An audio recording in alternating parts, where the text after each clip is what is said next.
Today, we're going to talk about how to regrow your hair. So whether you are losing hair or your hair is becoming thinner or you have alopecia, this video is for you.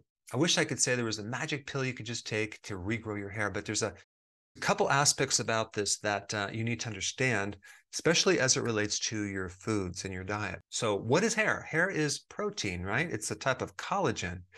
And so do we just eat more protein? That's the question. Well, what is protein? Protein is a bunch of amino acids, the building blocks of proteins. And out of all the amino acids, there's one that's very, very important. It's called lysine. Lysine can have a huge effect over whether you grow hair or not. It seems to be one of the most important amino acids, but it can affect the hair in many different ways. The first being making sure your hair is very, very strong and elastic. Okay. So how do you get lysine? What foods are high in lysine? Well, not plant proteins or grain proteins. Both of those are very poor sources of lysine. One of the best sources is, you guessed it, red meat. It's also in eggs. And this is really relevant now because so many people are telling you not to consume red meat. It's bad for you. It's bad for the environment. Well, I'll tell you right now, grass-fed, grass-finished beef is very healthy for your body as well as for the environment. So we definitely need the quality of protein, right? Something that has high amounts of lysine, but also the quantity, right? How much protein? Are you consuming enough protein? If you're doing a high quality protein, you won't need as much. If you're doing a low quality protein, as in plant-based proteins, you're going to need a lot more. But with that comes a lot of anti-nutrients, specifically things like phytates, which can block other factors that we're going to talk about. So on average, I would say if you consumed, let's say, 6 to 8 ounces of protein twice a day, I'm talking about like red meat, or it could be eggs, it could be other types of protein, that would be sufficient. Another thing that's interesting about lysine is it helps you absorb iron. And a lot of people with hair loss are low in iron. Iron is essential for making hemoglobin. It's in your blood to supply the oxygen you need in your scalp. One of the big symptoms of anemia is hair loss. So providing your scalp with enough iron so the hair follicles can have the nutrition is very, very important. Lysine will help you absorb it as well. It's the same food that's high in lysine. It's also high in iron. Red meat, animal protein, eggs. But when we think of iron, you want to think about everything red, like a red meat versus white meat, like chicken has a little less. It has some, but it's very, very high in red meat as well as organ meats. Now, I haven't left this topic of lysine because there's a couple things that you need to know about it. When you go through stress, the demand, the need for lysine goes way up. So if you're going through a lot of stress and you're losing your hair, that could just mean you need to increase more protein. And another factor for the absorption of lysine is if you have any type of inflammation in your gut, you have malabsorption, that could be the reason why you're not absorbing these amino acids. So here this person is eating a lot of grains, thinking they're good, creates inflammation in the gut because of the gluten and other factors. And then that person can't absorb amino acids and minerals anymore. And so now they lose their hair. So your gut is very, very important as well. And this could explain why a lot of people going on the carnivore diet get their hair back. Now, I personally am not on the carnivore diet. I like my vegetables, and I also like my animal proteins as well. But for those people that have gut inflammation, okay, I think they should go on the carnivore for at least a few months because certain properties in that meat will heal the gut. So there is a really interesting connection between your digestive system and your hair.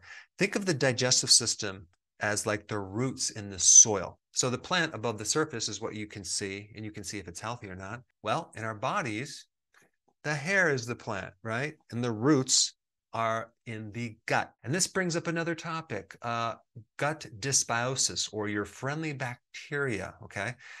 Your gut microbes actually make amino acids, okay? They make certain proteins. And if there's a disruption of the flora inside, you're going to have an alteration in the flora on the surface of your scalp, not to mention dandruff and other types of skin disorders. So some people, when they start getting on a probiotic from being on an antibiotic for a period of time, start noticing that their hair starts coming back and their hair is thicker. Interesting. So we can't just look at the body in isolation. We have to look at the whole picture. And many times if you have an overgrowth or some type of fungal overgrowth or whatever on the surface of your skin, the way that you fix it is through the internal gut. You have to start taking more probiotics or probiotic foods like sauerkraut, kimchi, kefir, things like that. Let's talk about another thing. It's called DHT. This is a very powerful form of testosterone that has been known to cause a burnout of the hair follicles or even a thinning of the hair. So there's all sorts of medications out there that inhibit this DHT and help you grow your hair. But of course, they come with side effects. So what are some natural DHT inhibitors? Well, a big one is zinc, okay, which happens to be in the red meat again, too. So consuming more red meat will actually kill 3 birds with 1 stone. But zinc is very, very important in regrowing your hair for other reasons too. But it does inhibit this DHT problem. But you also have lysine. Lysine itself can inhibit DHT. So getting enough protein, again, will help you from many different areas. You can also do pumpkin seed oil. You can do green tea extract. You can do nettle root. These are all natural inhibitors of this DHT. And if we can reduce that, we can then eliminate that barrier if that's one of the causes of your hair loss. Now, just as a side note, lysine is the precursor for another molecule called Carnitine. And I've talked about carnitine in other videos being very, very high in red meat, but carnitine shuttles the fats into the mitochondria for fat burning or oxidation. And this is why a vegan might be low in carnitine because they're low in lysine. And this is another reason why people seem to get a lot of energy when they consume red meat. Now, another interesting thing that happens when you're low in lysine is that you might have a tendency to have high triglycerides in your blood for this very reason. There's low carnitine to shuttle the triglycerides Into the mitochondria for energy production. Lysine also helps decrease stress because it can help lower cortisol. It can help lower your heart rate in recovery. It can help lower the risk of herpes infections, which is to keep this virus in remission. In one study, apparently lysine can help lower glycation in the kidneys of diabetic rats and improving insulin resistance. So this lysine molecule is quite widespread. All right, this leads us to the next topic, chronic stress. You can definitely lose your hair with chronic stress. A lot of people go through too much stress and they end up with alopecia, autoimmune diseases, and just general hair loss. Why is this? Because cortisol is a catabolic hormone. It breaks things down, and stress activates cortisol. Our bodies were not designed to have this sustained high level of cortisol over a long period of time. So how can we lower cortisol? Lower your stress. And so what you have to know about that is that stress can deplete you of zinc or increase the demand for zinc, and zinc itself can help reduce stress. And just as a side note, you need to really understand what can deplete you of zinc: sugar, alcohol, and stress. Other things are really important in reducing stress and also helping your hair at the same time: vitamin B1, other B vitamins too, like B5, B12, which can help someone if they have anemia.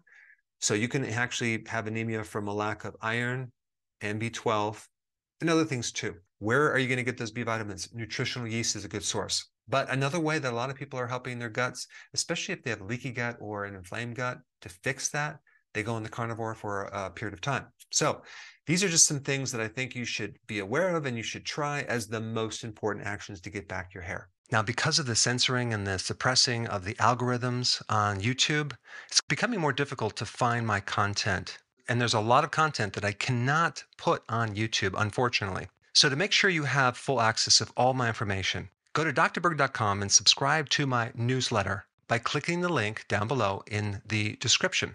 I will see you on the other side. Now, if you haven't seen my other very popular video on growing hair back, you should check it out. I put it up right here.